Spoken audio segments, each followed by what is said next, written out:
menceritakan sejarah munculnya Syiah dan beberapa pemahaman Syiah yang bertentangan dengan akidah Ahli Sunnah wal Jamaah. Di dalam sebuah hadis yang ma'ruf antum sering mendengar,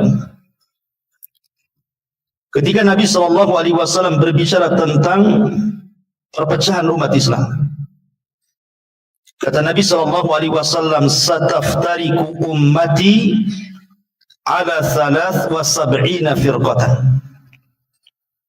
Bahwa umatku, kata Rasulullah, akan berpecah menjadi 73 kelompok. Kulluhum finnar illa wahidah. Semua terancam neraka kecuali satu kelompok. Ketika Nabi SAW mengatakan sataftariku ummati, akan berpecah umatku, menunjukkan umat itu ada dua. Ada yang disebut dengan ummatud dakwah, umat yang memang harus didakwahi, diajak ke dalam Islam, dan itu mencakup semua agama, mau Yahudinya, mau Nasraninya, mau Hindunya, mau Budanya, mau apa saja agamanya. Itu disebut ummatud dakwah namanya. Umat yang harus kita dakwahi. Kemudian yang kedua ada namanya ummatul istijabah. Memang umat yang sudah menerima Islam, yang mengucapkan 2 kalimat syahadat. Itu disebut umat istijabah. Nah, dalam hadis ini Nabi SAW tidak hendak bercerita tentang ummatud dakwah, tetapi hendak bercerita tentang ummatul istijabah. Karena sebelumnya hadis ini bicara tentang Yahudi, perpecahan Yahudi 71, perpecahan Nasrani 72 gitu ya. Kemudian Rasul bicara tentang umatnya sendiri.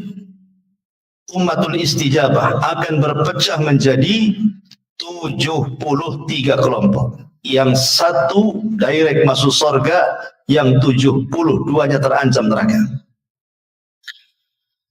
Ketika para ulama membicarakan tentang masalah sempalan atau kelompok-kelompok yang keluar dari ahli sunnah, itu sebenarnya akarnya dari 6 kelompok.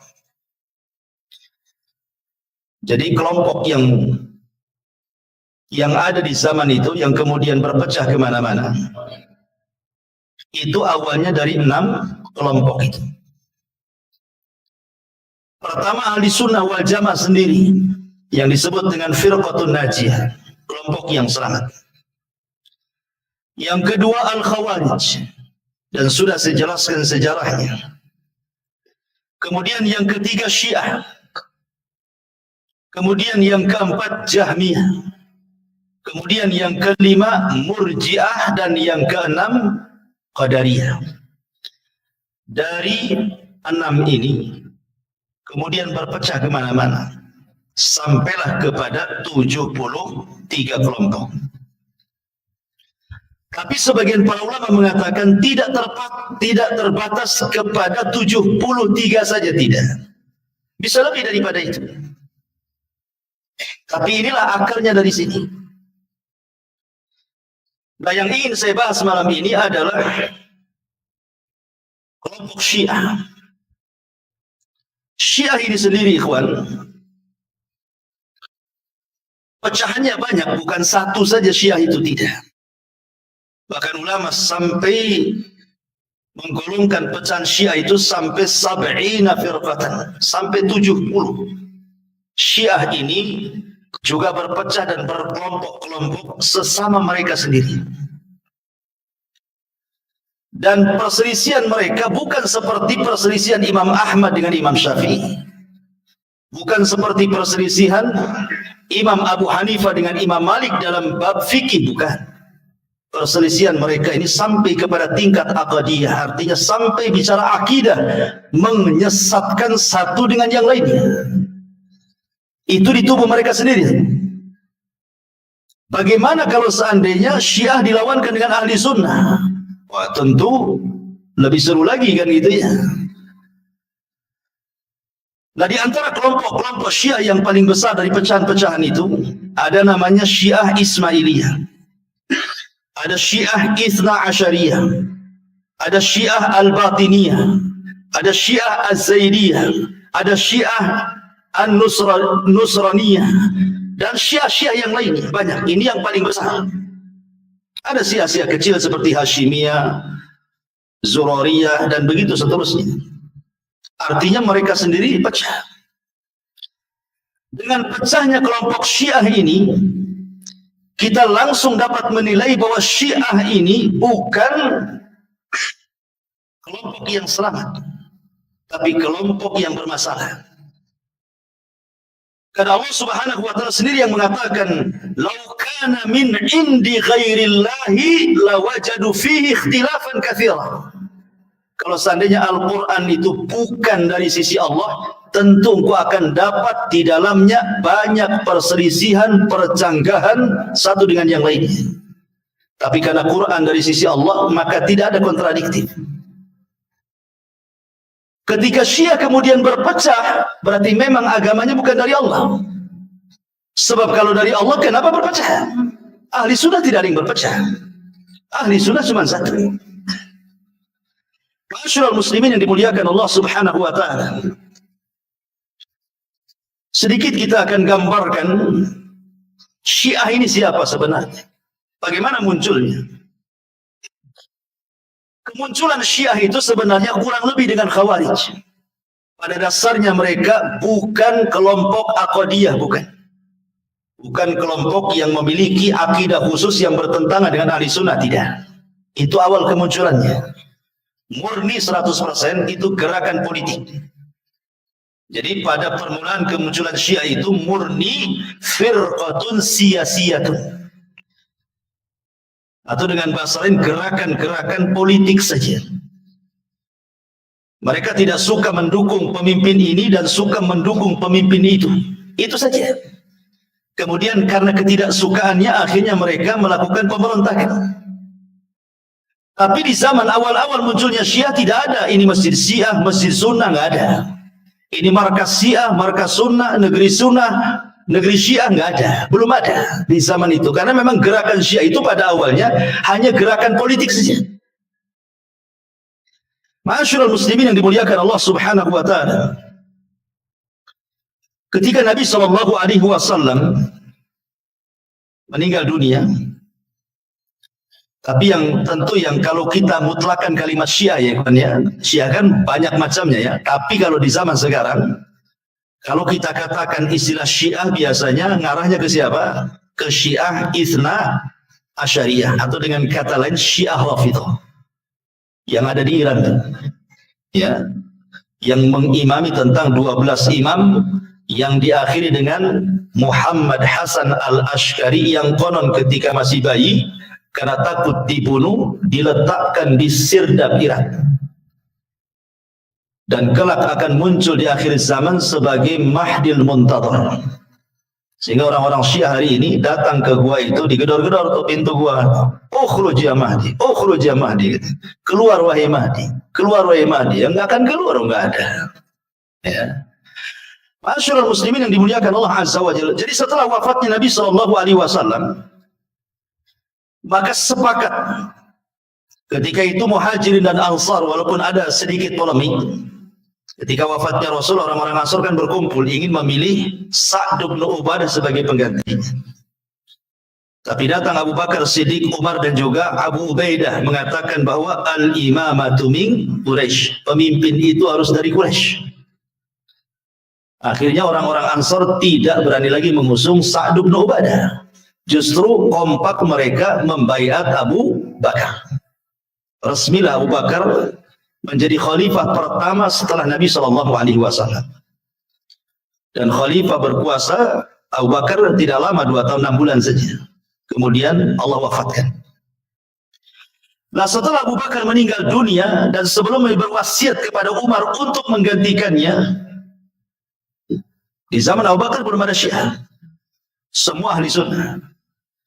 Kemudian khalifah jatuh ke tangan Umar atas wasiat Abu Bakar. Tidak ada pemilihan umum. Wasiat langsung dari pemimpin sebelumnya. Maka Umar bin Khattab radhiyallahu an kemudian menjadi khalifah kedua. yang kemudian mendapatkan gelar pertama dalam Islam Amirul Mukminin, dan berkuasa cukup lama Umar, sekitar 10 tahun 6 bulan. Ya, kurang lebih 10 tahun. Itulah Umar bin Khattab radhiyallahu anhu. Lah ketika kemudian Umar bin Khattab radhiyallahu anhu meninggal mati syahid karena ditusuk oleh seorang Majusi namanya Abu Lu'lu al-Majusi saat mengimami salat subuh. Maka ketika itu Umar bin Khattab memilih Dewan Syura untuk menggantikan siapa yang layak sepeninggalnya. Kemudian Dewan Syura ini menobatkan Utsman ibn Affan menjadi khalifah setelah Umar bin Khattab radhiyallahu anhu. Akhirnya Utsman pun berkuasa, dan cukup lama Utsman ya berkuasa sampai 12 tahun paling lama sendiri Utsman ini. Dan di zaman Utsman inilah kata para ulama tidak ada umat berkumpul dalam sebuah negara seperti berkumpulnya manusia di zaman Utsman ibn Affan. Luar biasa Utsman itu ketika menjadi khalifah. Tapi sayang kemudian Utsman harus meninggal secara sadis, dibunuh oleh orang-orang Sabaiyah. Orang-orang Abdullah ibn Sabah, penghasut dan cikal bakal gerombolan Syiah ini, dari orang yang namanya Abdullah ibn Sabah. Masyaallah muslimin yang dimuliakan Allah Azza wa Jalla. Kemudian setelah Utsman meninggal, khalifah jatuh kepada Ali radhiyallahu anhu. Secara otomatis karena tidak ada yang lebih mulia di antara sekian para sahabat kecuali Ali gitu. Bahkan Muawiyah sendiri yang ketika itu tidak berbaiat kepada Ali, dia tidak memproklamirkan dirinya menjadi khalifah kan gitu.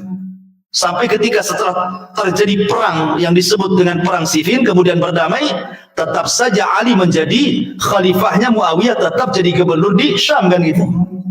Tidak ada khilaf, Ali khalifah keempat. Cuman di zaman Ali sekali lagi banyak kali kemudian peristiwa, ada perang Jamal, ada perang Siffin, ada perang Nahrawan kan itu ya.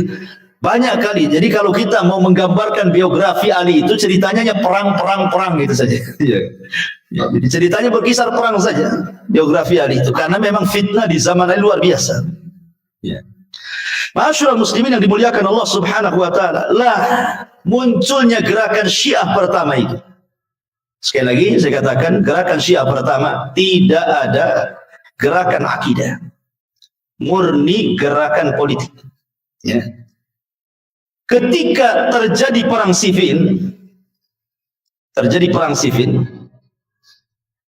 setelah perang Siffin berlalu, munculkan satu firqah namanya Khawarij. Itu satu sisi. Ini kelompok pertama yang muncul Khawarij kan itu.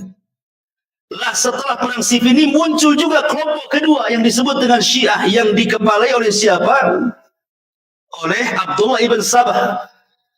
Abdullah ibn Sabah ini seorang Yahudi yang pura-pura masuk Islam di zaman Utsman, di akhir-akhir khilafah Utsman ibn Affan. Bahkan dia sendiri yang menggerakkan anak muda untuk melakukan pemberontakan kan itu.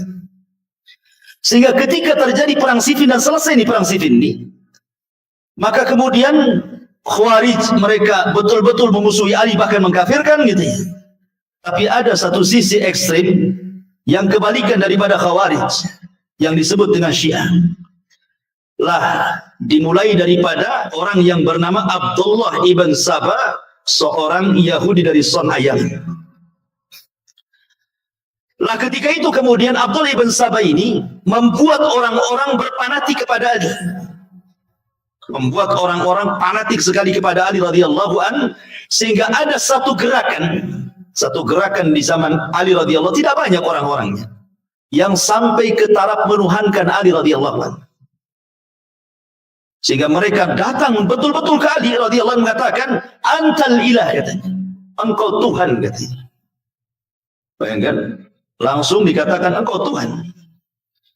Tentu Ali radhiyallahu an berusaha untuk mendakwai mereka, tapi mereka terus-menerus justru makin fanatik dan mengatakan dirinya Tuhan. Dari situlah Ali radhiyallahu an akhirnya membuat parit api. Membuat parit, kemudian dilempari kayu bakar, kemudian dibakar, jadilah parit api. Kemudian orang-orang yang menuhankan dirinya semua ditangkap. Maka Ali radhiyallahu an membuat dua pilihan. Cabut ucapan kalian yang mengatakan aku Tuhan, atau lemparkan badan kalian ke dalam api. Dari sini terjadi tiga kelompok.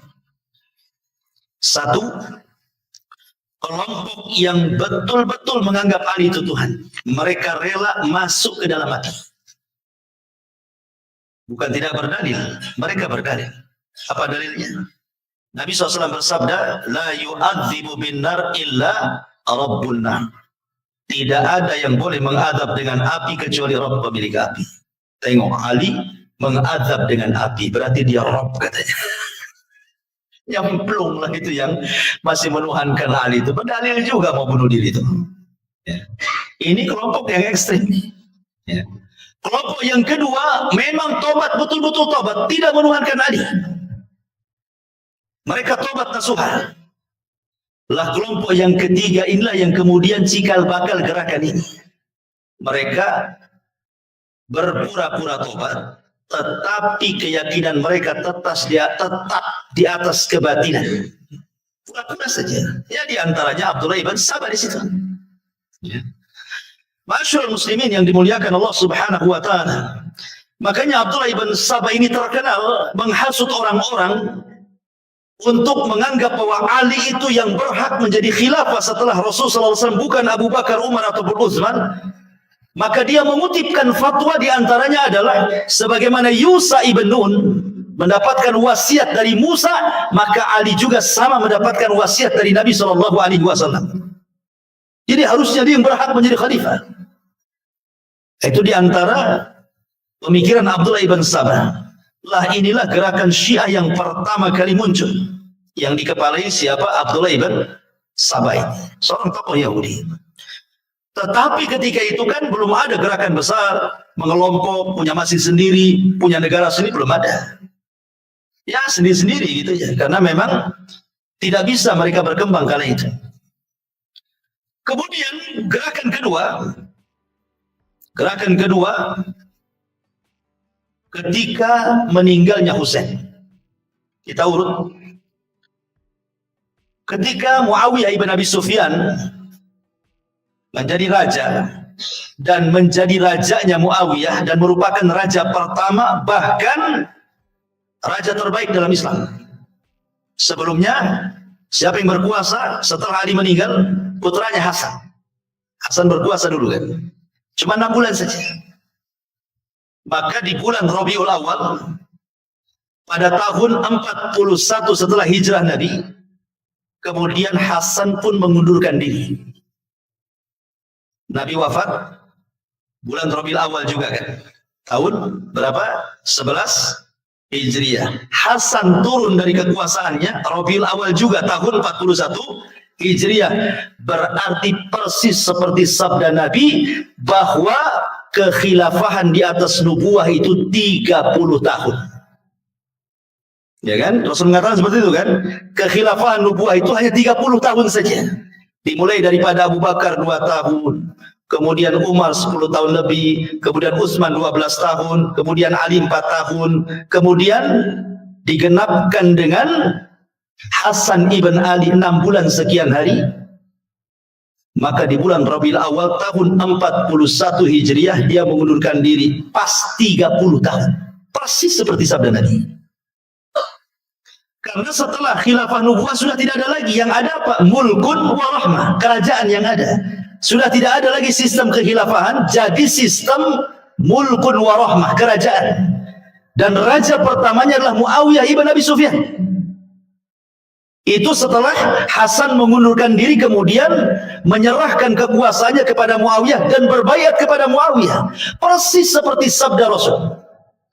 Ketika Nabi SAW menggendong Hasan dan Husain, kata Nabi, salah satu di antara cucuku ini, la'allallah an yusliha bainal fi'ataini minal muslimin. Boleh jadi satu di antara keduanya, entah Hasan entah Husain, kata Rasulullah, akan ada di antara cucunya yang mendamaikan dua kekuatan yang siap bertempur. Rupanya dimaksud sabda Rasul adalah Hasan ibnu Ali. Dia tidak mau perang melawan Muawiyah karena takut banyak darah tertumpah, makanya diserahkan kekuasaannya kepada Muawiyah. Ya. Lihat bagaimana apa yang disabdakan Rasul Sallallahu Alaihi Wasallam. Tidak ada kecuali semuanya terjadi. Ya, karena yang diucapkan adalah wahyu Allah Subhanahu Wa Taala. Nah, ketika Muawiyah bin Abi Sufyan radhiyallahu an merasakan bahwa dia mau dekat ajalnya, entah kenapa tiba-tiba Muawiyah ibn Abi Sufyan berwasiat kepada anaknya Yazid ibn Muawiyah untuk menjadi khalifah pengganti. Padahal Yazid bin Muawiyah tidak lebih baik dibandingkan Husain. Di sana masih ada Husain. Tidak lebih baik daripada Abdullah ibn Umar. Tidak lebih baik daripada Abdullah ibn Zubair. Tidak lebih baik daripada Abdullah ibn Abbas. Tidak lebih baik daripada Abdullah ibn Amr ibn As. Masih banyak orang-orang yang baik gitu, yang jauh lebih baik. Mereka semua para sahabat Rasul. Tapi kenapa kemudian Muawiyah memilih anaknya? Boleh jadi itu ijtihadiyah, karena mungkin waktu dipegang Muawiyah memang tidak ada konflik, kaum muslimin kan bersatu. Makanya tahun ketika Hasan memberikan kekuasaan kepada Muawiyah disebut Amul Jamaah, tahun persatuan. Sudah tidak lagi permusuhan di tengah-tengah kaum muslimin, bahkan yang ada pelebaran kekuasaan sampai ke daratan Afrika. Sehingga mungkin melihat Muawiyah ini sudah tenang, nggak ada masalah. Nggak masalah lah, karena saya sudah siapkan anak saya jadi pemimpin, biar saya nobatkan dia menjadi pemimpin sepeninggal. Padahal di sana ada yang lebih baik. Harusnya kan Muawiyah buat Dewan Syura, biar Dewan Syura itu yang memilih kan. Tapi Muawiyah punya ijtihad sendiri. Wallahu a'lam. Ya. Kenapa Muawiyah memilih anaknya untuk menggantikannya? Kenapa tidak Husain saja? Atau Abdullah ibn Zubair, atau Abdullah ibn Abbas, atau Abdullah ibn Umar, atau Abdullah ibn Amr bin As dan yang lainnya gitu. Nah, akhirnya kemudian sebelum wafatnya Muawiyah mengirim surat kepada seluruh daerah-daerah Islam untuk membaiat putranya Yazid. Awalnya tidak setuju, tapi karena dipaksa oleh Muawiyah, akhirnya semua kaum muslimin sepakat membaiat Yazid, kecuali dua orang. Husain ibnu Ali dan Abdullah ibn Zubair tidak mau bayar. Dan ketika itu keduanya tinggal di Madinah. Lah karena Yazid ini orangnya muda, mungkin pengetahuan dalam kepemimpinan kurang luas. Tiba-tiba ketika ayahnya meninggal dunia, Muawiyah ini, dan dia berkuasa, dia kemudian memerintahkan Gubernur Madinah untuk memaksa Husain dan Abdullah ibn Zubair membaiat. Sebenarnya kalau tidak dipaksa, dibiarkan saja, toh juga mereka tidak akan mengganggu. Cuman mereka tidak setuju gitu saja kan. Tapi malah dipaksa. Dipaksa untuk baiat. Akhirnya kaburlah Husain ibn Ali, tidak mau tinggal di Madinah. Abdullah ibn Zubair juga tidak mau tinggal di Madinah. Lari kemana? Lari ke Mekah, tinggal di Mekah. Lah, kita tahu bahwa di seberang sana orang-orang Irak. Orang-orang Irak itu kan orang-orangnya Ali. Ya, ketika Ali berkuasa kan memang loyalisnya ada di Irak, gitu ya. Mendengar bahwa Husain tidak mau baiat, bahkan dipaksa lari ke Mekah. Lah akhirnya kemudian orang-orang Irak yang dari dulu ketika Muawiyah dibaiat dia tidak setuju, kemudian anaknya dibaiat makin tidak setuju, ditambah-tambah dengan Husain juga tidak baiat, makin kuat tidak setuju, kan gitu ya. Di sini terjadi gerakan Syiah yang kedua dari arah Irak. Inilah gerakan Syiah yang kedua namanya. Tapi sekali lagi saya katakan ini gerakan politik. Mereka tidak setuju dengan Yazid dan mereka maunya Husain jadi pemimpin gitu. Hanya itu saja. Nggak ada nikah mut'ah, nggak ada, macam nggak ada, belum ada. Ini hanya murni gerakan-gerakan politik saja. Ya. Akhirnya kemudian orang-orang Irak ini ketika mendengar bahwa Husain tidak mau baiat, malah lari ke Mekah. Maka orang-orang Irak entah kenapa kemudian mereka mengirim surat sebanyak 500 surat. Ngirim surat zaman dulu, bukan ngirim surat kayak sekarang. Klik di WA, 1 detik dah sampai di Jakarta. Ngirim surat, jangankan zamannya Husain, zaman kita dulu belum ada handphone, ya, ngirim surat ke kantor pos itu, kadang balik lagi suratnya tuh, balasannya surat sendiri, alamatnya nggak jelas. Ya. Jadi ngirim apa lagi? Zaman itu ngirim surat semana kan begitu. Jadi satu surat itu berharga karena sulit itu ngirim satu saja. Ini 500 surat menunjukkan kesungguhan orang-orang Irak yang isi suratnya itu meminta agar Husain datang aja ke Husain ke Irak bahasanya. Biar kami orang-orang Irak yang membaiatmu dan kita keluar dari baiat Yazid. Kepancing pula Husain ini. Karena banyaknya memang kayaknya serius, 500 surat, bukan main-main gitu ya. Tetapi Husain akhirnya ingin memastikan dulu, dikirimlah Muslim bin Aqil. Wahai Muslim, anak pamannya, berangkat ke Irak sana. Betul nggak orang-orang Irak, orang-orang Kufah itu membaiat aku? Berangkatlah Muslim bin Aqil. Sampai di Irak, betul-betul dibaiat 18.000 berbaiat kepada Husain lewat tangannya Muslim bin Aqil. Berarti ini betul-betul orang Irak ini memang mau keluar dari pemerintahan Yazid kan? Maka Yazid bin Muawiyah mendengar gersak-gersuk orang-orang Irak ini sudah buat ulah kan? Akhirnya dari Basrah, yang ketika itu gubernurnya dipimpin oleh Ubaidillah ibn Ziyad, dipindah menjadi gubernur Irak. Untuk apa? Gubernur Kufah, untuk mengawasi gerakan-gerakan ini. Siapa dalangnya, siapa orangnya, awasi mereka. Itu perintahnya Yazid bin Muawiyah. Maka dioper dari Basrah ke Kufah, jadi gubernur Kufah Ubaidillah ibn Ziyad ini. Akhirnya kemudian cerdas Ubaidillah ibn Ziyad ini, karena orang-orang Irak itu hubud dunia, orang-orang Kufah itu suka dunia. Akhirnya dihasut untuk membatalkan baiat mereka kepada Husain dengan ditawari banyak duit. Tengok duit, luntur juga baiatnya. Akhirnya kemudian ditinggallah Muslim bin Aqil satu menarik baiatnya, sehingga tidak ada orang yang mengikuti Muslim bin Aqil. Itulah kesempatan Ubaidillah, dibunuhlah Muslim bin Aqil. Sebelum dia bunuh, Muslim bin Aqil sempat mengirim surat kepada Husain agar jangan datang ke Kufah sebenarnya. Karena orang-orang Kufah itu kaumun ghudur, umat yang suka berkhianat, gak usah datang. Cuma sekali lagi mengantarkan surat ke Husain ini bukan perkara mudah, apalagi Husain sudah dalam perjalanan. Rupanya Husain ibn Ali sampailah kemudian di Kufah sana, di satu negeri namanya Karbala, Karbul.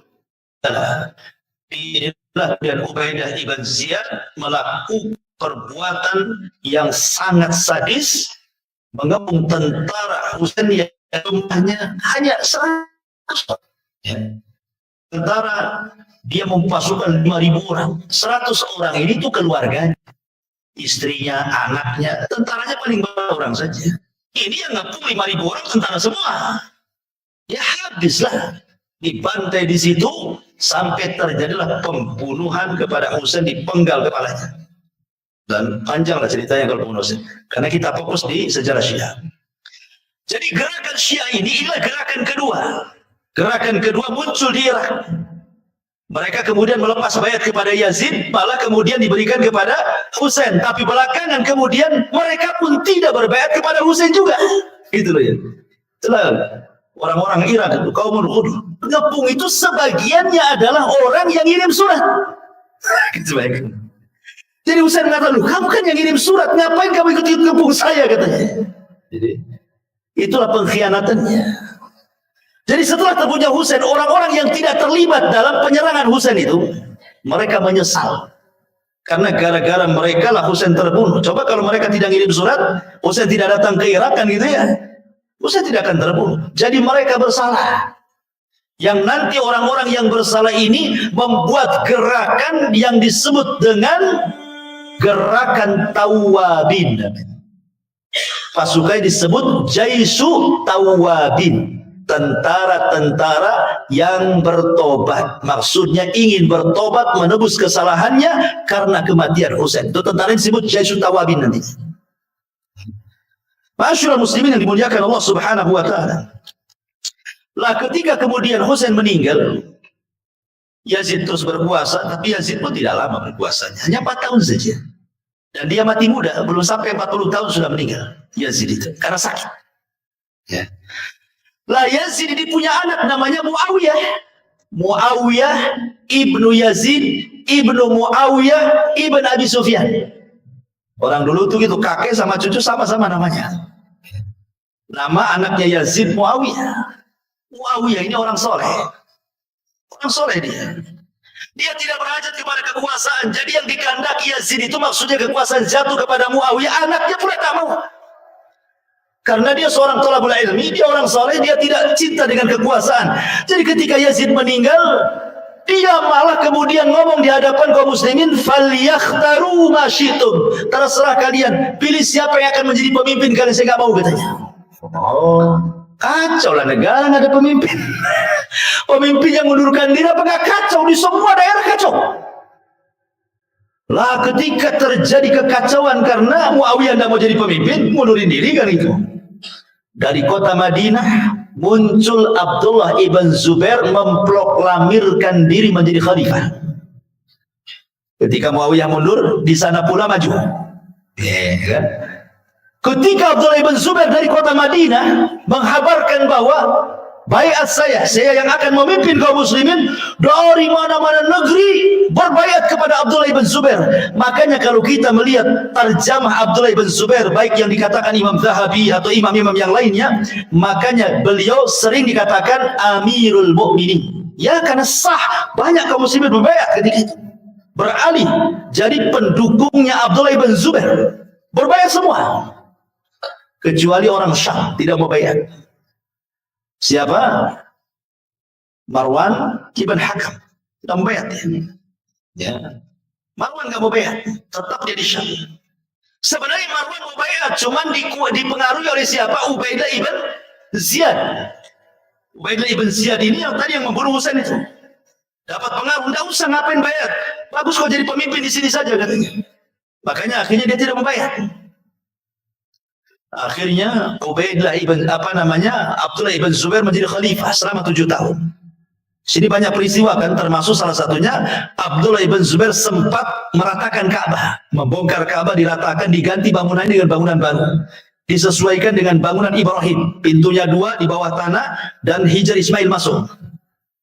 Tapi kemudian dirubah di zaman Abdul Malik ibn Marwan, dirobohkan lagi, dibentuk lagi kayak Quraisy, gitu ya. Jadi kembali setelah kemudian Abdullah ibn Zubair berkuasa selama 7 tahun, maka kemudian dari arah Irak, ini cerita tempat lain Irak, ini kan sedang kekosongan kekuasaan di Irak ini. Karena kan Muawiyah mengundurkan diri, tak mau jadi pemimpin. Abdullah ibn Zubair pun belum memproklamirkan, terjadi fawdha bahasa Arabnya ya, kekacauan di mana-mana. Dijadikan kesempatan oleh siapa? Oleh orang-orang yang pernah ngirim surat kepada Husain tapi tidak terlibat dalam pembunuhan Husain, mengelompok mereka di Irak. Inilah gerakan ketiga munculnya Syiah, mengelompok mereka, ingin balas dendam. Siapapun yang terlibat dalam pembunuhan Husain bantai, termasuk juga Ubaidah ibn Ziyad yang ketika itu menjadi gubernur Irak, dikepung istananya, dibunuh. Maka mereka kemudian mengatasnamakan diri sebagai Jaisut Tawabin, tentara-tentara yang tobat katanya. Maksudnya tobat karena merasa bersalah gara-gara mereka Husain terbunuh di Karbala. Makanya gerakan disebut gerakan Tawabin. Inilah gerakan ketiga munculnya Syiah. Tapi sekali lagi ini gerakan politik kan, belum ada menyelisih akidah Ahlussunnah, nggak ada, belum ada. Belum ada yang menyelisih akidah Ahlussunnah, belum ada. Ini murni gerakan politik. Saya suka dengan Husain, tak suka dengan Yazid, itu saja. Ya. Loyal kepada ahli bait dan tidak suka dengan Bani Umayyah. Jadi belum ada penyimpangan akidah ya, yang mengatakan imam orang Syiah itu tahu yang gaib, bahkan tahu matinya kapan. Bahkan kalau di YouTube antum lihat tuh, sampai orang Syiah menganggap saking hulunya kepada Ali radhiyallahu an, mengatakan Fatimah itu zaujatullah katanya. Saya lihat di YouTube, orang Syiah mengatakan apa? Fatimah itu istri Allah katanya. Nasrani saja nggak mengucapkan kalimat ini. Orang Nasrani itu paling ibnullah, anak Allah, kan itu. Ini istri Allah. Apa enggak sesat daripada Nasrani? Kecuali Syiah ini aneh-aneh. Di masyarakat muslimin yang dimuliakan Allah Azza wa Jalla, intinya bahwa ini gerakan ketiga. Munculnya gerakan Syiah masih dalam koridor gerakan politik. Firqatun siyasiyah 100%. Ya, cuman kesalahan mereka yaitu pemberontak, tidak setuju dengan ini, setuju dengan ini, melakukan pemberontakan itu saja. Tapi belum banyak akidah-akidah menyimpang.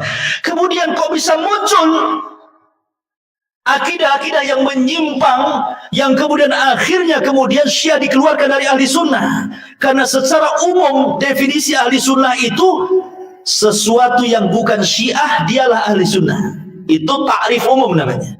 Definisi umum itu dari ujung ke ujung itu, kalau disebut ahli sunnah, kelompok yang bukan Syiah. Nah, itulah ahli sunnah. Pokoknya yang bukan Syiah semua ahli sunnah. Lah, kenapa sampai muncul penyimpangan? Muncul penyimpangan itu jauh-jauh setelah Daulah Umayyah belum ada, Daulah Abbasiyah belum ada. Baru belakangan-belakangan muncullah orang-orang namanya Ali ibn Ibrahim al-Qumi, kemudian Muhammad ibn Yaqub al-Kulaini, kemudian Tusi Muhammad Hasan at-Tusi, kemudian Ibnu Bawabay dan yang lainnya. Itu orang-orang asing, bukan orang Arab tuh. Ya. Mereka lah yang kemudian mulai mengelompokkan Syiah dalam bentuk firqatun aqdiyah, dalam bentuk firqah yang punya akidah sendiri. Mereka mengarang-arang kitab yang menjadi rujukan orang-orang Syiah hari ini. Ya, Ali ibn Ibrahim al-Qumi, kitabnya ma'ruf, kitab al-Qumi itu. Kemudian Muhammad ibn Yaqub at-Tusi, ya, sampai terakhir ya Khumaini lah kan begitu. Garang kitab dan itu. Jadi rujukan. Jadi menyimpangnya Syiah, gerakan berubah dari gerakan politik menjadi gerakan akidah sesat itu belakangan, jauh-jauh hari itu. Jauh-jauh hari. Sudah lewatlah Daulah Umayyah Abbasiyah, sudah nggak ada lagi. Baru muncul orang-orang asing, kemudian mengeruhkan suasana, akhirnya memasukkan akidah-akidah sesat, jadilah Syiah menjadi firqah aqdiyah. Kelompok yang memang betul-betul bergerak untuk menyebarkan akidah sesatnya sampai hari ini. Menyebar di mana-mana. Ya, bahkan ketika revolusi Iran, ketika Khumaini kemudian menjadi presidennya, itulah gencar-gencarnya orang Syiah menyebarkan paham Syiah ke seantero dunia sampai ke negeri kita Indonesia. Banyak buku-buku Syiah diterjemahkan ketika revolusi Iran. Makanya wajar kemudian berkembang biaklah Syiah di negeri kita ini. Dan ingat bahwa perselisihan ahli sunnah dengan Syiah bukan seperti perselisihan Abu Hanifah dengan Imam Syafi'i. Enggak, bukan. Itu pemikiran jahil. Sebagaimana ada tokoh Syiah yang sudah meninggal, membuat satu lembaga yang dinamai SUSI. Bukan pesawat ya, SUSI. Sunni Syiah. Jadi disingkat lembaganya SUSI. Maunya itu mengawinkan antara Syiah dengan Sunnah. Ya tidak bisa. Perselisihannya bukan perselisihan antar madhab. Ya. Ini perselisihan akidah. Bahkan perselisihan orang-orang Syiah dengan ahli Sunnah sampai ke tingkat takfir. Akidah-akidah orang Syiah itu sampai kepada kekufuran loh akidah orang Syiah itu. Seperti umpamanya di antara mereka, imam mereka disangka bisa mengetahui yang gaib. Ini kan tingkat kufur, kayak dukun saja jadinya kan. Kemudian juga Khumaini sampai mengatakan, siapa yang tidak mengakui kemaksuman 12 imam dari Ali sampai kepada Muhammad Hasan Asy'ari, kafir dia katanya. Berarti kalau menurut kata-kata Khumaini, ketika dia mengatakan seperti itu, berarti kita ini kafir menurut orang Syiah, karena kita tidak mengakui 12 imam orang-orang Syiah kan begitu. Konsekuensinya perkataan Khumaini mengkafirkan kita. Jadi manhajnya orang Syiah itu kurang lebih dengan Khawarij, sama-sama takfiri, mengkafir-kafirkan di luar kelompoknya. Dan ahli sunnah alhamdulillah berlepas diri, tidak Syiah, tidak juga Khawarij. Ahli sunnah mu'tadil, ummatan wasata, umat yang tengah-tengah moderat. Ya. Ma'asyiral muslimin yang dimuliakan Allah Subhanahu wa taala. Itu sedikit gambaran kecil tentang munculnya sejarah Syiah dari gerakan politik menjadi gerakan akidah. Baik. Sedikit kita akan membahas tentang beberapa keyakinan orang-orang Syiah. Karena orang Syiah ini memang bahaya ikhwan keyakinan. Yang pertama, ya'taqidu Syi'atu anna Aliyan radhiyallahu anhu imamun ma'sum. Mereka orang Syiah menganggap bahwa Ali itu adalah imam maksum. Maksum itu artinya ucapan dan perbuatannya sama dengan ucapan dan perbuatan Nabi. Bisa jadi dalil. Karena dari sila perbedaan definisi hadis ahli sunnah dengan definisi hadis ahli Syiah. Ya. Kalau definisi hadis ahli sunnah itu apa yang bersumber dari Nabi, dari ucapan, dari perbuatan, dan dari penetapan Rasul, itulah hadis menurut kita. Tapi mereka mengatakan apa yang muncul dari ucapan, perbuatan, penetapan 12 imam dan Quran kita, tapi dalam kitab-kitab ulamanya mereka menganggap bahwa mereka punya Quran sendiri yang disebut Mushaf Fatimah, kan begitu, yang tebalnya dari Al-Quran dan hurufnya tidak ada yang dalam Quran gitu. Tak tahu pakai huruf apa. Ya. Tapi sampai hari ini tidak bisa dihadirkan ya. Mushaf Fatimah yang lebih 3 kali lebih tebal di Quran itu. Mana tuh Mushaf Fatimah itu? Tak muncul-muncul. Tetap saja sampai hari ini orang Iran juga pakai masih Quran kita kan. Cuman kemudian mereka disimpangkan 88 makna-makna. Ya. Baik, jadi orang Syiah menganggap Ali itu maksum. Seperti maksumnya Nabi Shallallahu Alaihi Wasallam. Walaupun kita bisa datang ke masjid dan berdoa kepada Rasul itu sambil mencela Abu Bakar dan Umar, masalahnya kuburannya di situ. Habis berdoa kepada Nabi bersalawat, habis itu dicaci maki itu Abu Bakar dan Umar, karena menurut keyakinan mereka Abu Bakar kafir, Umar kafir. Jika mereka cari Ali maksum, pertanyaannya wahai Syiah, saya tanya nih. Kalau memang Ali maksum, Abu Bakar, Umar kafir, kenapa satu putri Ali radhiyallahu anhu namanya Ummu Kulsum, Ali putri namanya Ummu Kulsum, dinikahkan oleh Ali dengan Umar? Salah satu putri Ali itu menikah dengan Umar, yang dikafirkan oleh orang Syiah. Pertanyaan kedua, bagaimana mungkin seorang maksum menikahkan putrinya dengan orang kafir? Cuman ceritanya. Ya. Imma kalian mengatakan Ali maksum sehingga menikahkan dengan Umar, tidak kafir, bahwa Ali menikahkan putrinya dengan dia, selesai urusan. Maka malam ini kita akan fokuskan membantah beberapa syubhat yang sering didengung-dengungkan mereka tentang kekhilafahan Ali radhiyallahu anhu, di mana setelah meninggalnya Nabi Shallallahu Alaihi Wasallam harusnya Ali radhiyallahu anhu itu menjadi khalifah, bukan Abu Bakar, bukan pula Umar ataupun Utsman.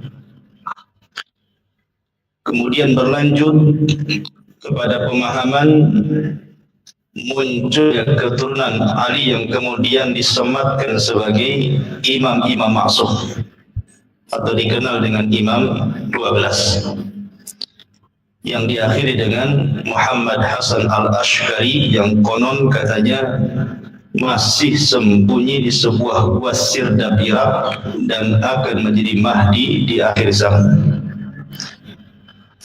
Dan banyak lagi syubhat-syubhat mereka, terutama celaan mereka kepada para sahabat Nabi Sallallahu Alaihi Wasallam. Bahkan lebih parah, mereka sampai ke taraf menuhankan Ali radhiyallahu anhu. Apa saja syubhatnya dan kita akan bantah satu persatu. Ma'asyiral muslimin yang dimuliakan Allah Subhanahu wa taala. Mungkin sebagian antum pernah membaca satu kisah atau mendengar kisah Saqifah Bani Sa'idah. Saqifah Bani Sa'idah ini ma'ruf kisah dalam sejarah. Ketika Nabi Shallallahu Alaihi Wasallam dalam kondisi sedang dimandikan setelah wafat beliau, di antaranya yang mandikan adalah Ali, kemudian Zubair, kemudian Fadl, Sakran, dan beberapa kerabat Nabi Sallallahu Alaihi Wasallam. Rupanya di tempat lain orang-orang Ansar sedang berkumpul di Saqifah Bani Sa'idah, di mana mereka sedang merencanakan untuk mengangkat Sa'd bin Ubadah menjadi khalifah sepeninggal Nabi sallallahu alaihi wasallam. Alasan mereka bahwa lana amir walakum amir. Kita orang-orang Ansar punya pemimpin dan mereka orang-orang Muhajirin juga punya pemimpin. Karena Sa'd bin Ubadah itu kan pemimpin dari suku Khazraj, dan suku Khazraj itu mayoritas orang-orang Ansar dibandingkan Aus. Makanya mereka memilih Sa'd bin Ubadah. Tetapi ada seorang Ansar yang kurang setuju dengan pertemuan itu karena tidak dihadiri orang-orang Muhajirin.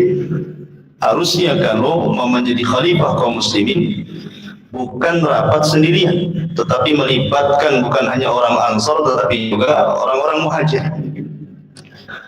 Akhirnya kemudian seorang Ansar ini, saya lupa namanya, kemudian melapor kepada Umar radhiyallahu anhu.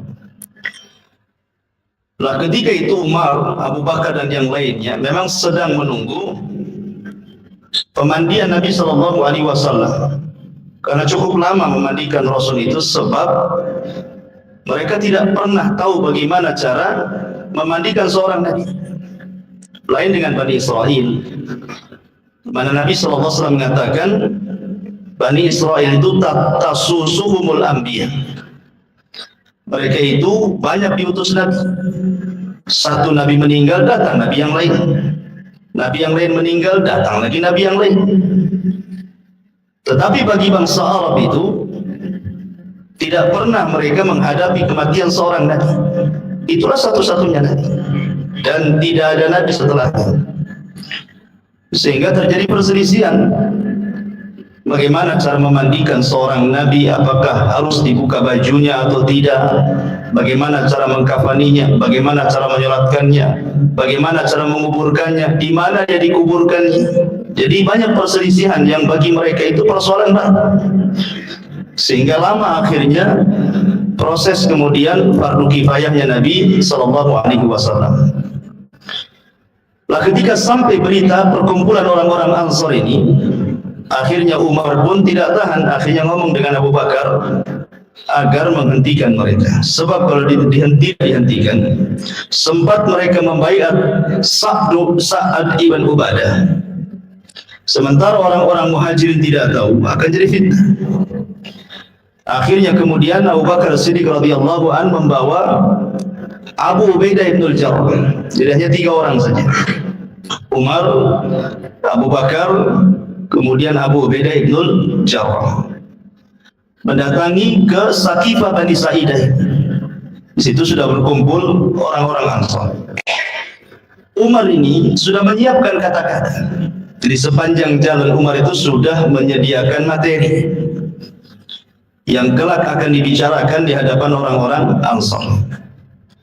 Tetapi kemudian setelah sampai dan mereka mendapati pembesar-pembesar Ansar sedang kumpul, di situ juga ada Sa'd bin Ubadah yang orang-orang Ansar hendak memilih sebagai khalifah sepeninggal Rasul.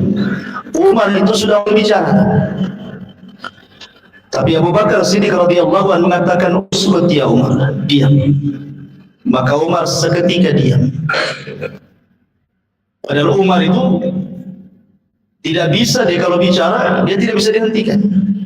Tapi karena yang bicara Abu Bakar, Umar pun terdiam. Kenapa? Karena dahulu semasa Rasul hidup, Umar ini pernah berkonflik dengan Abu Bakar. Jadi suatu ketika ini Abu Bakar dengan Umar ini berselisih paham, dan Abu Bakar itu ada sedikit keras orangnya, ya. Sehingga kemudian kata-katanya menyinggung Umar. Tetapi walaupun demikian Abu Bakar cepat mencabut kata-katanya dan minta maaf kepada Umar. Tapi Umar tidak memaafkannya. Abu Bakar terus meminta maaf, Umar tidak memaafkan. Akhirnya Abu Bakar pergi menghadap Nabi Sallallahu Alaihi Wasallam. Kemudian menceritakan perselisihannya dan mengatakan, aku sudah minta maaf kepada Umar ya Rasul, tapi Umar tidak memaafkan. Maka Rasul mengatakan, ghafarallahu ya Aba Bakrin, ghafarallahu ya Aba Bakrin, ghafarallahu laka ya Aba Bakrin.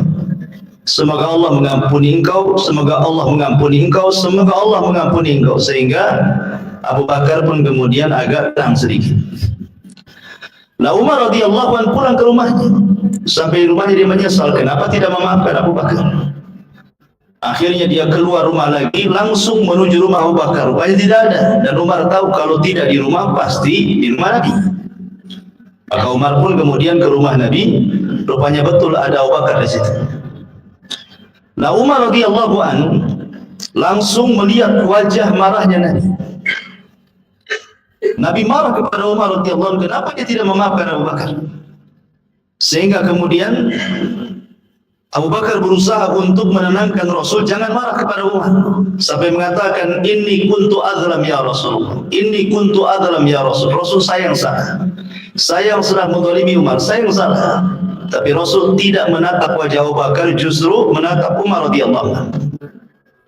Kemudian menjelaskan kepada Umar siapa Abu Bakar di sisi dia. Kata Nabi SAW, ya Umar, dulu aku diutus oleh Allah Subhanahu wa Ta'ala kepada kalian, dan engkau mendustakannya kecuali Abu Bakar.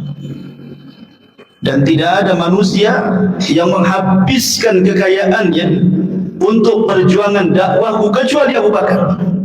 Halla taraktumuni sahibi. Kata Nabi SAW seolah-olah mengatakan, tidak boleh ada orang yang bicara buruk dan kasar kepada Abu Bakar.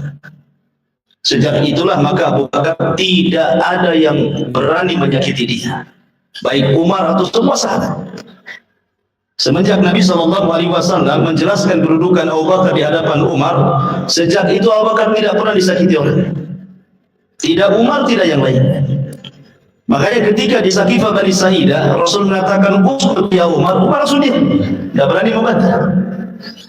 Maka Abu Bakar radhiyallahu anhu menjelaskan kepada orang-orang Ansar bahwa nahnu al-umara wa antumul wuzar. Kami yang menjadi pemimpin, bukan kalian. Kalian itu menteri. Kenapa Abu Bakar ngomong begitu? Bukan tanpa dalil, karena Nabi SAW bersabda bahwa al-imamatu min Quraisy.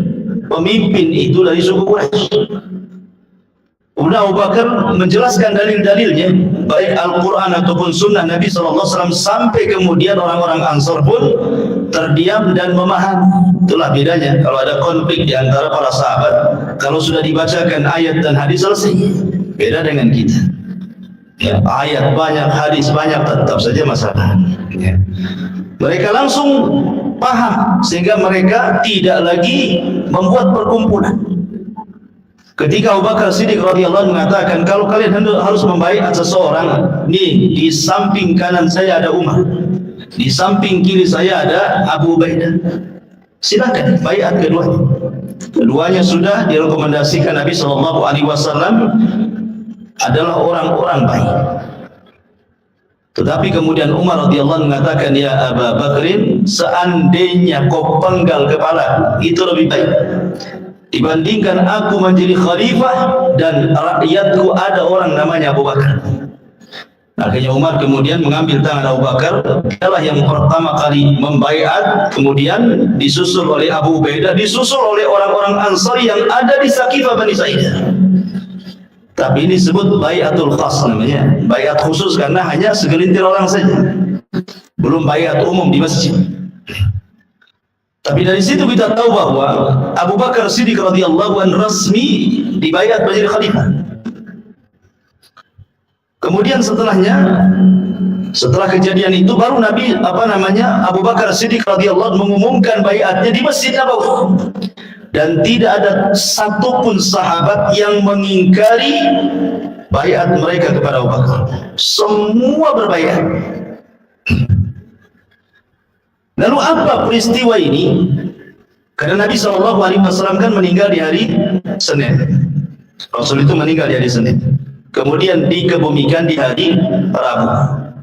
Jadi 3 hari jasad Nabi SAW tidak dikebumikan karena banyak soalan tadi. Persoalan itu muncul.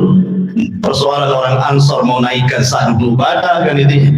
Belum lagi persoalan jasadnya Rasul harus dikubur di mana. Orang-orang muhajirin minta dikubur di Mekah, orang-orang Ansar minta dikubur di Madinah. Banyak persoalan sehingga kemudian menjadikan jasad Rasul tidak cepat dikebumikan. Baru hari Rabunya sudah mendapatkan solusi, baru dikuburkan di kamar Ummul Mukminin Aisyah radhiyallahu anha. Itu pun karena Abu Bakar Siddiq pernah mendengar sabda Rasul, setiap Nabi meninggal dikubur di tempat dia meninggal. Nah, karena meninggalnya di kamar Aisyah, di situlah digalikan kuburannya. Di sini ada polemik kata orang-orang Syiah itu. Mereka mengatakan bahwa ketika pembaiatan manusia kepada Abu Bakar, Ali tidak berbaiat. Mereka mengatakan seperti itu. Ali tidak berbaiat karena merasa bahwa Ali yang berhak menjadi khalifah. Mereka mengatakan seperti itu. Kenapa Ali tidak berbaiat? Karena Ali tahu bahwa yang menjadi khalifah harusnya dia, bukan Abu Bakar, bukan pula setelahnya Umar, bukan pula setelahnya Utsman bin Affan radhiyallahu anhu. Sehingga kemudian muncul dari pemahaman orang Syiah itu bahwa Abu Bakar, Umar dan juga Utsman merebut kekuasaan Ali. Bahkan sampai berani mengkafirkan dua manusia terbaik setelah Nabi SAW, Abu Bakar dan Umar. Bahkan apabila mereka menziarahi kubur Nabi, maka setelah mereka mengucapkan salam kepada Rasul, mereka pun melaknat kedua sahabat ini. Begitulah orang Syiah Rafidhah. Baik, kita katakan ketika meninggalnya Nabi SAW, Allah takdirkan Fatimah meninggal. Fatimah sakit parah. Kalau takdirkan Fatimah sakit parah, sehingga Ali radhiyallahu anhu harus merawat Fatimah. Terkadang Ali itu hanya ke masjid sholat, habis sholat itu tidak sempat berbincang dengan sahabat yang langsung pulang, karena harus merawat istrinya. Ali harus merawat istrinya. Ini teladan kepada seorang suami ya. Jadi kalau istri sakit harus dirawat gitu ya. Jadi kemudian tidak sempat kemudian Ali radhiyallahu anhu itu untuk berkumpul bersama kaum muslimin saat pembaiatan Abu Bakar itu, karena sibuk merawat Fatimah. Karena Fatimah itu katakan 4 bulan setelah meninggalnya Rasul, baru kemudian Fatimah meninggal. Ada yang mengatakan 6 bulan, pokoknya tidak lebih dari 6 bulan. Fatimah meninggal setelah meninggalnya Nabi SAW. Baru setelah kemudian Fatimah dikebumikan, barulah kemudian Ali radhiyallahu anhu keluar. Sehingga ada beberapa para sahabat yang kemudian rasanya tidak suka dengan Ali. Kenapa dia tidak hadir saat pembaiatan itu? Sehingga kemudian Ali radhiyallahu anhu ingin menghilangkan keraguan para sahabat. Takutnya ada suudzon di hati-hati mereka. Makanya Ali berniat untuk mengiklankan baiatnya supaya manusia tahu bahwa dia juga berbaiat kepada Abu Bakar radhiyallahu anhu, dan akhirnya berbaiat. Ini juga satu pendapat. Ada yang mengatakan pendapat yang kedua, Ali itu sudah baiat kepada Abu Bakar sebelum manusia berbaiat. Jadi baiat dulu, kemudian merawat Fatimah. Kemudian setelah Fatimah wafat, dia baiat lagi di hadapan manusia supaya menghilangkan suudzon. Jadi Ali radhiyallahu anhu betul-betul berbaiat kepada Abu Bakar Siddiq radhiyallahu anhu. Dia tidak membenci Abu Bakar, Abu Bakar pun tidak membenci Ali. Buktinya ketika Ali menjadi khalifah, di Kufah sana, Ali suka memuji Abu Bakar Siddiq radhiyallahu anhu. Jangan kalian bandingkan aku dengan Abu Bakar, kata Ali. Jangan bandingkan aku dengan Abu Bakar Siddiq radhiyallahu anhu. Ya, karena posisi Ali dengan Abu Bakar sendiri secara usia itu jauh sekali. Ali itu dikategorikan sigharus sahabat, sahabat kecil. Kalau Abu Bakar itu kibarus sahabat, sahabat senior. Karena usia antara Ali dengan Abu Bakar itu terpaut 30 tahun. Jadi masih muda sekali ketika Nabi meninggal kan gitu. Abu Bakar itu orang yang pertama kali masuk Islam, yang pertama kali mewakafkan seluruh hartanya untuk perjuangan Nabi SAW, dan semua orang tahu fadilah Abu Bakar di hadapan Rasul. Makanya Ali radhiyallahu anhu tidak pernah mencela Abu Bakar sama sekali. Saat ketika menjadi khalifah pun ditanya, siapa yang paling berani wahai Ali? Orang-orang ini mengatakan, siapa asyja'un nas menurut kamu wahai Ali? Disangkanya Ali akan mengatakan diri, tapi Ali radhiyallahu anhu mengatakan Abu Bakar. kemudian menceritakan bagaimana di permulaan Islam Abu Bakar Siddiq radhiyallahu anhu melihat ketika Nabi sallallahu alaihi wasallam sedang hampir dikeroyok oleh orang-orang Quraisy, datang Abu Bakar kemudian mengatakan, ataqtulu rajulan yaqulu rabbi Allah, apakah engkau akan membunuh seseorang yang hanya mengucapkan Rabb aku Allah? Dari situ mereka pun memukuli Abu Bakar sampai pingsan. Kali tidak ada orang yang lebih berani dibandingkan Abu Bakar Siddiq radhiyallahu. Jadi tidak benar kalau seandainya kemudian kisah Thaqifah Bani Sa'idah ini dijadikan syubhat oleh orang-orang Syiah sebagai kisah tentang ketidakbaiatan yang Ali kepada Abu Bakar, menunjukkan bahwa Ali tahu bahwa dia harusnya jadi khilafah, bukan Abu Bakar. Tapi ini juga bisa dibantah, kenapa setelah Abu Bakar meninggal, kenapa pula Umar jadi khalifah? Kenapa dia tidak ngomong kepada kaum muslimin, oke lah Abu Bakar jadi khalifah. Setelah Abu Bakar meninggal, kenapa dia tidak mengiklankan jadi khalifah? Kenapa pula jadi Utsman ibn Affan, Umar jadi khalifah kan? Kalau mereka mengatakan taqiyah karena takut dengan Umar sehingga Ali taqiyah, kalau Syiah kan sedikit-sedikit taqiyah, pura-pura gitu. Oke lah, setelah kemudian Umar meninggal, Umar radhiyallahu anhu menjadikan Ali sebagai Ashabus Syura. Ashabus Syura, ya. Ashabus Syura itu artinya 6 orang yang ditunjuk oleh Umar radhiyallahu anhu dari 10 yang disebutkan dalam hadis Nabi sallallahu alaihi wasallam, al-asyaratu al-mubassiruna bil jannah. Jadi kata Umar, kalian berenam berkumpul, rapatlah kalian.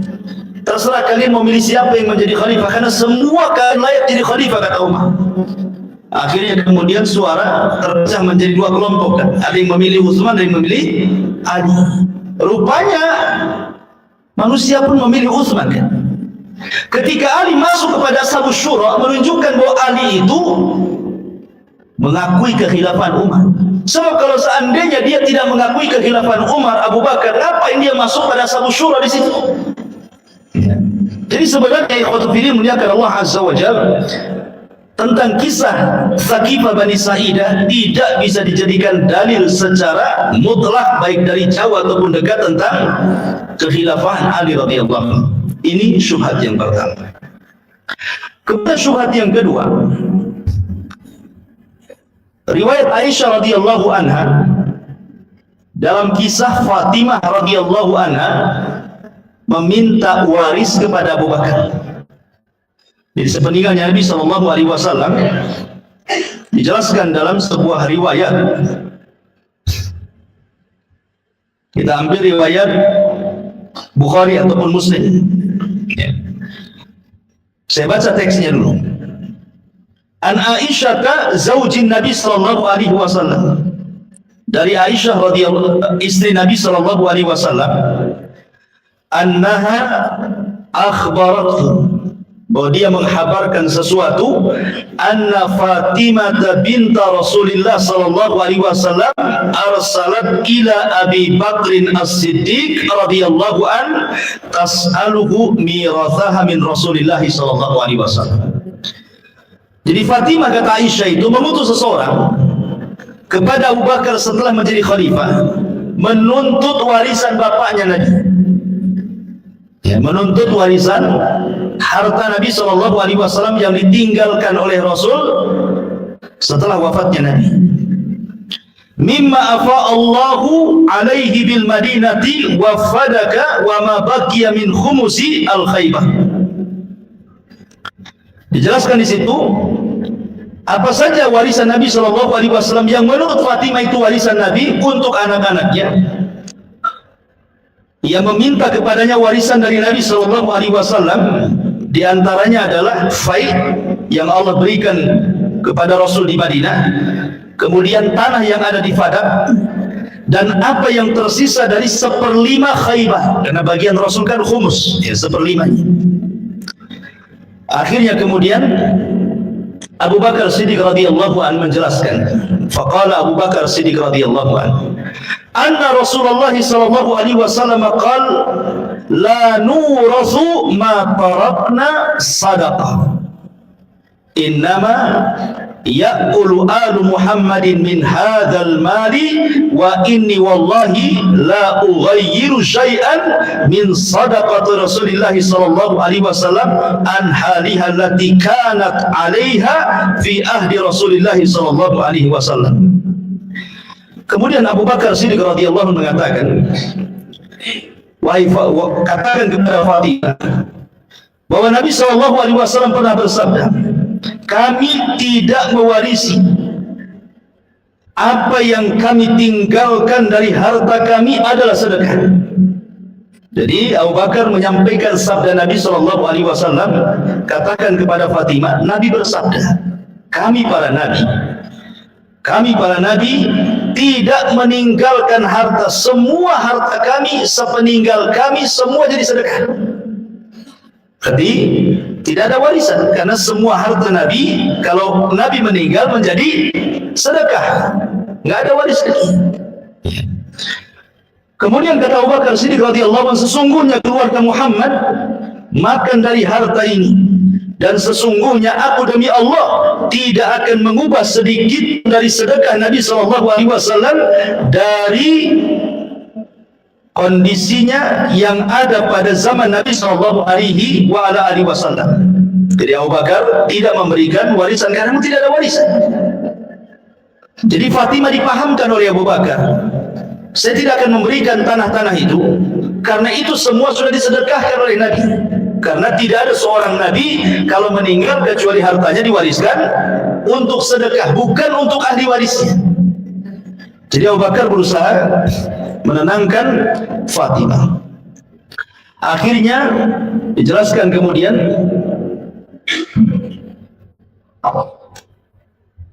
ada yang mengatakan kemudian Fatimah setelah itu tidak pernah meminta lagi sedekah. Kemudian datang ada yang mengatakan Fatimah itu, kata orang Syiah, dia tidak mau bicara dengan Abu Bakar sampai meninggal. Jadi Fatimah tidak mau bicara lagi, dan Abu Bakar juga tidak menemui Fatimah sampai akhirnya Fatimah sakit parah kemudian meninggal. Bahasa kitanya dongkol lah. Sehingga kemudian tentang masalah hadis ini sahih sebenarnya. Hadis tentang Fatimah meminta warisan kepada Abu Bakar itu sahih. Terdapat dalam Sahih Muslim dan juga Sahih Bukhari. Jadi orang-orang ini mengatakan, orang Syiah ini ingin katakan dengan kisah ini, mereka mengatakan, lihat bagaimana zalimnya Abu Bakar kepada siapa?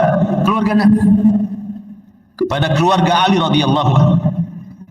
Kenapa kemudian Abu Bakar mencegah harta warisan tidak diberikan kepada keluarga Nabi? Tidak lain karena hasadnya Abu Bakar kepada Ali. Bagaimana caranya Ali itu jangan menjadi khalifah? Makanya dipojokkan sama Abu Bakar Siddiq sampai harta warisan pun dicegah. Ikhwatu fillah, tuduhan-tuduhan seperti ini tentu adalah celaan. Tidak mungkin Abu Bakar punya akhlak seperti itu. Tidak mungkin Abu Bakar Siddiq radhiyallahu an punya akhlak seburuk itu. Karena Abu Bakar itu dikenal dengan kebersihan hatinya.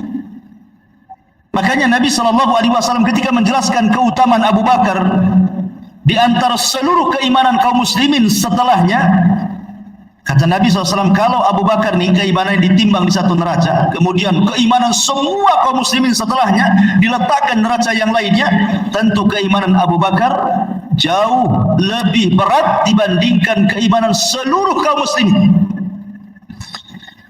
Kemudian Nabi SAW mengatakan, berbeda dengan Umar. Kalau keimanan Umar ditimbang di satu neraca, kemudian keimanan seluruh kaum muslimin di satu neraca yang lain, maka keimanan seluruh kaum muslimin lebih berat dibandingkan keimanan Umar. Kenapa alasannya? Kata Nabi SAW, karena bima waqara fi qalbi, karena kejernihan hati yang hanya dimiliki Abu Bakar Siddiq saja. Hatinya jernih. Mustahil dia punya akhlak seperti itu. Karena begini, ikhwatu fillah muliakan Allah Subhanahu wa taala. Kalau kita bicara tentang hukum faraid ya sedikit, hukum faraid. Ahli waris Nabi SAW kalau memang ada warisan, berarti jatuh ke 3 orang kan? Satu kepada Fatimah selaku anak perempuannya, karena anak perempuannya dan anak laki-lakinya meninggal sebelum Nabi meninggal. Berarti ahli waris anaknya cuma satu, Fatimah. Kemudian istri-istrinya, istri-istri Rasul banyak. Salah satunya Hafsah putri Umar, Aisyah putri Abu Bakar Siddiq radhiyallahu dan yang lainnya. Kemudian pamannya Abbas, ini ahli waris Nabi kalau memang Rasul memberikan warisan. Tapi kan tidak ada warisan. Oke lah ada warisan, berarti yang berhak mendapatkan warisan 3 orang. Berarti hitung-hitungan faraid, berarti Fatimah mendapatkan separuh. Kemudian istri-istrinya mendapatkan 1/8, berarti Abbas itu asobahnya. Artinya kalau Fatimah radhiyallahu an kemudian setelah itu menuntut warisan kepada Nabi SAW, dan Abu Bakar sudah menjelaskannya bahwa tidak ada warisan bagi anak-anak Nabi karena semua harta Nabi disedekahkan. Kenapa yang menuntut hanya Fatimah saja? Kan istri-istrinya banyak. Kan istri-istrinya juga dapat 1/8 kan? Dari harta Nabi SAW kalau dia mewarisi harta. Kemudian Abbas pamannya juga dapat. Bahkan Abbas itu kalau dihitung-hitung bagian dia dengan bagian Fatimah sama karena dia asobah. Artinya bahwa ketika Fatimah dijelaskan oleh Abu Bakar, samina wa ata'na, Fatimah tidak membantah. Karena mungkin boleh jadi Fatimah belum paham soal itu, belum sampai hadis ini kepada beliau, atau boleh jadi disangkanya ada harta warisan. Ternyata setelah mendengar Abu Bakar mengatakan seperti itu, dia paham, dia tidak menuntut lagi. Baik, setelah Abu Bakar meninggal, Abu Bakar itu juga dapat hak kan? Maksudnya dari putrinya Aisyah kan? Aisyah kan istrinya juga. Kenapa dia tidak dapat? Kemudian Umar, ketika Abu Bakar meninggal, Umar menjadi khalifah. Umar dapat dari 2 arah. Pertama dari putrinya Hafsah. Dari putrinya Hafsah. Yang kedua dari istrinya. Siapa istrinya? Istri Umar, putri Ali, Ummu Kulthum. Ali itu punya anak putri, saudari daripada Hasan dan Husain, dinikahi Umar bin Khattab. Sementara ketika Fatimah meninggal, otomatis kan putrinya dapat kan begitu. Tapi Umar juga tidak. Kemudian mencari hak waris untuk putrinya Hafsah ataupun untuk istrinya. Baik, mungkin Ali radhiyallahu an takiyah, takut dengan Umar. Dan tidak mungkin Ali radhiyallahu penakut. Ali itu pemberani.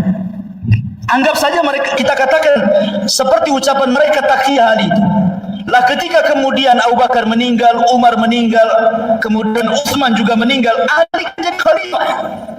Ali jadi khalifah. Kenapa Ali radhiyallahu an kemudian tidak menuntut warisan istrinya kan gitu? Dengan khumusnya, khaybar atau fadaknya gitu ya. Kenapa? Sampai ketika Ali meninggal pun Hasan tidak menuntut warisan. Kemudian meninggal juga Husain tidak menuntut warisan. Sampai kepada Daulah Abbasiyah pun tidak ada cerita menuntut warisan. Berarti dari sini kita katakan bahwa ini kan karang-karangannya orang Syiah saja. Kalau kemudian Abu Bakar mendolimi Fatimah dan juga Ahlul Bait, naudzubillahi min dzalik. Ya. Kemudian mereka mulai mengambil dalil dari Quran. Contoh umpamanya ucapan dari Nabi Allah Zakaria dalam Al-Quran itu apa? Yarithuni wa yarithu min ali Ya'qub. Apa kata Nabi Allah Zakaria? Yarithuni, telah mewarisi untukku, dan yang mewarisi adalah keluarga Ya'qub. Mereka mengatakan, lihat Nabi juga dapat warisan di sini. Ya, artinya Ya'qub Zakaria mewarisi keluarga Ya'qub. Berarti Nabi itu juga punya harta waris, tidak semua disedekahkan katanya. Karena Zakaria mengatakan seperti itu dalam Al-Quran, bahwa dia mendapatkan warisan dari keluarga Ya'qub. Kita katakan bahwa warisan di sini bukan harta, tapi warisan di sinilah kenabian, bukan harta. Yang kedua, nggak ketemu Nabi Zakaria dengan Nabi Ya'qub. Zakaria di mana, Ya'qub di mana? Zakaria ini nabi-nabi akhir Bani Israel. Dia nabi yang paling akhir. Dia, Zakaria, Yahya, Isa itu paling akhirnya nabi-nabi Bani Israel.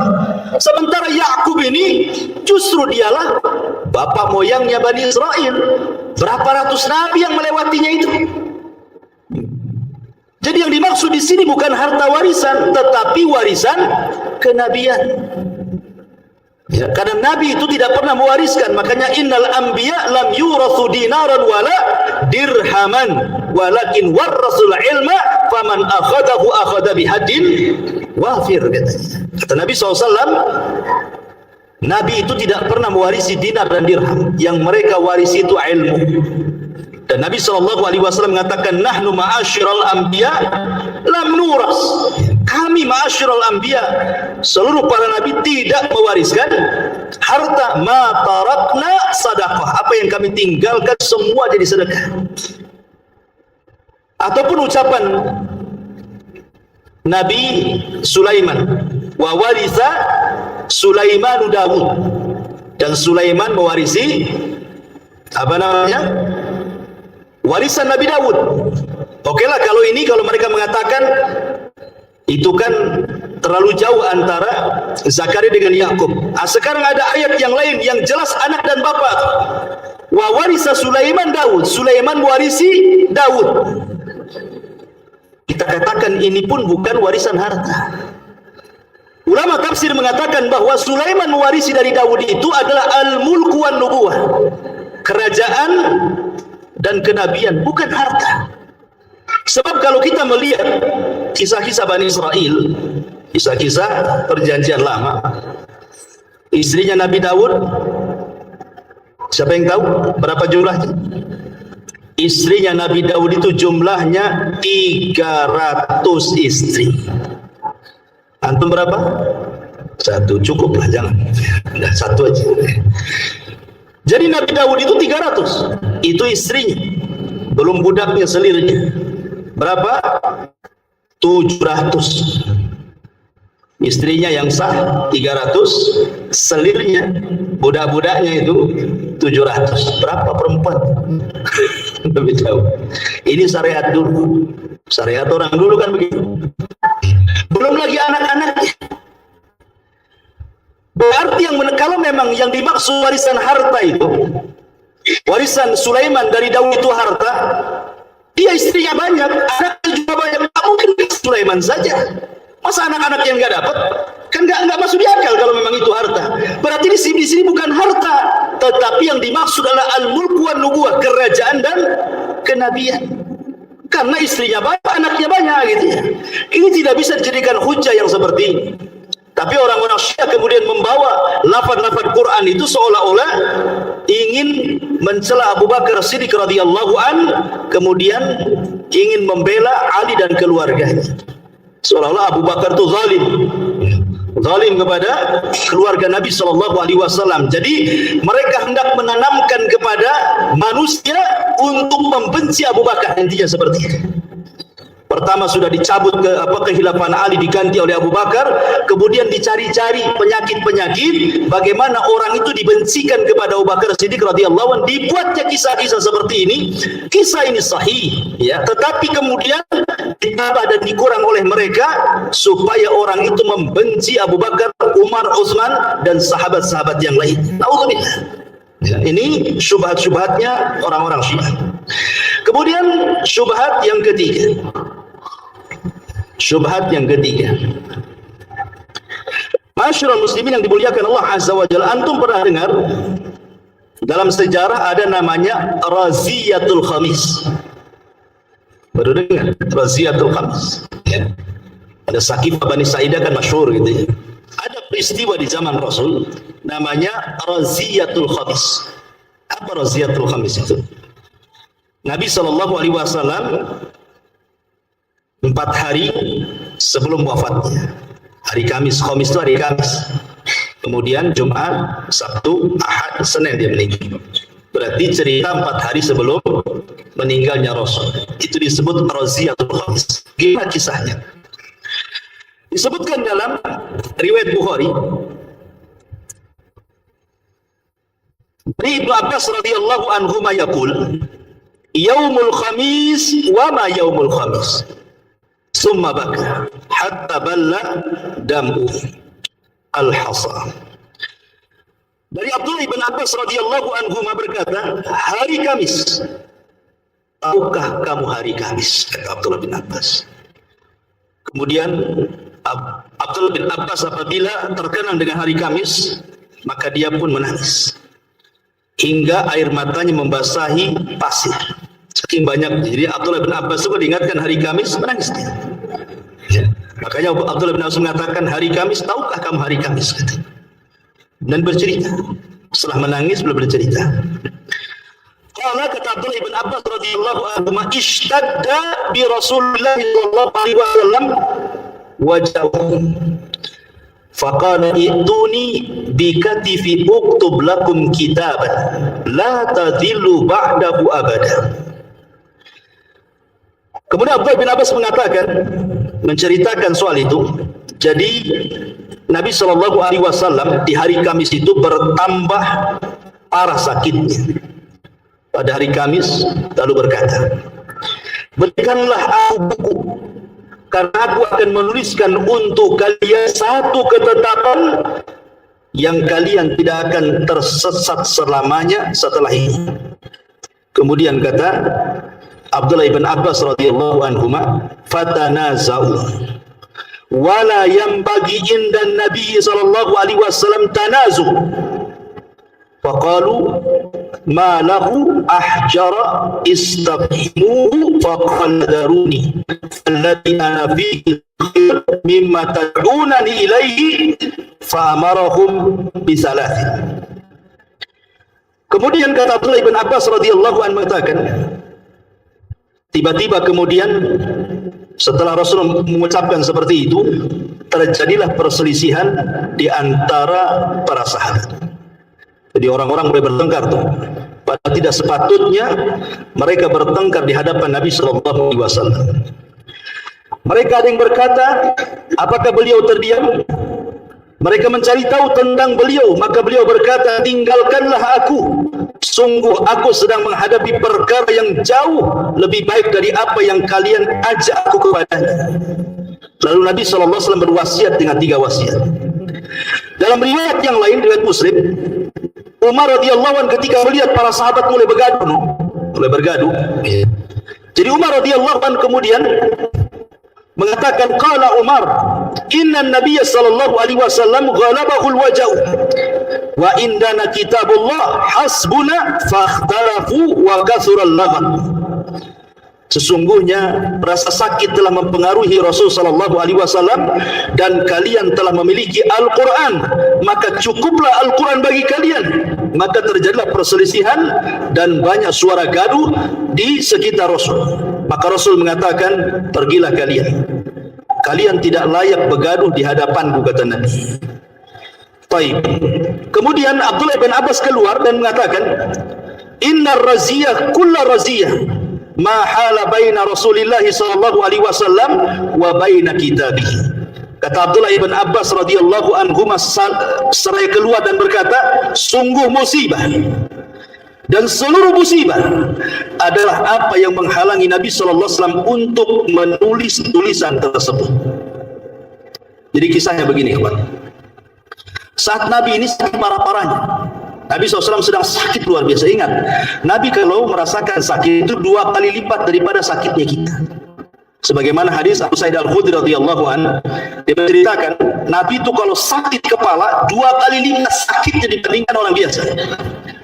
Kemudian Abu Sa'id Al-Khudri berkata, Rasul, apakah karena engkau mendapatkan 2 pahala? Iya, karena kata Rasul, karena aku mendapatkan 2 pahala dibandingkan kalian. Artinya Nabi SAW di hari Kamis itu, maka disebut Raziyatul Khamis. Raziyah itu artinya musibah di hari Kamis. Jadi Rasul ketika sudah sakit, sahabat berkumpul. Lah saat berkumpul sahabat itu, Nabi mengatakan kepada para sahabat, bisa nggak diambilkan catatan untukku? Aku hendak menulis untuk kalian sebuah tulisan yang kalian tidak akan sesat selamanya. Kemudian tiba-tiba Rasul nampak sakit sekali. Umar berdiri. Dan kata Umar radhiyallahu anhu mengatakan, tidak usah diambil. Cukuplah bagi kalian Al-Quran, dan Al-Quran itu sudah baik bagi kalian. Sahabat bergaduh. Rasul minta tulisan, kata Umar malah mengatakan sudah enggak usah. Ya, cukup Al-Quran saja, kata Umar. Lah kata-kata Umar ini dipelintir sama orang-orang Syiah, seolah-olah apa? Sebenarnya Nabi SAW meminta tulisan itu, dia mau berwasiat bahwa yang menjadi khalifah setelah Nabi itu adalah Ali. Tapi Umar paham, makanya Umar mengatakan kepada para sahabat, jangan ditulis itu. Itu maunya itu maksudnya. Jadi seolah-olah mereka Umar, karena Umar paham nih, pasti wasiat Nabi minta tulisan itu maksudnya mau mencatat Ali di khalifah sepeninggalnya. Makanya Umar buat gaduh di situ katanya. Jangan dia, kan Ali hadir di situ. Kenapa Ali nggak ngambil catatan? Nabi bukti Rasulullah. Apa yang membuat dia takut? Kan ada Nabi di situ. Nggak usah dipandanglah Umar itu. Catatan kalau memang itu maksudnya Rasul hendak memberikan wasiat buat Ali menjadi khalifah, Ali langsung ambil buku, ini Rasul bukunya kan gitu ya. Kenapa Ali hanya katakan Rasul aku akan menghafalnya? Ini juga bantahan ikhwan ya. Ma'asyiral muslimin yang dimuliakan Allah Azza wa Jalla, intinya bahwa pendalilan orang-orang Syiah ini hanya hendak memintir sejarah.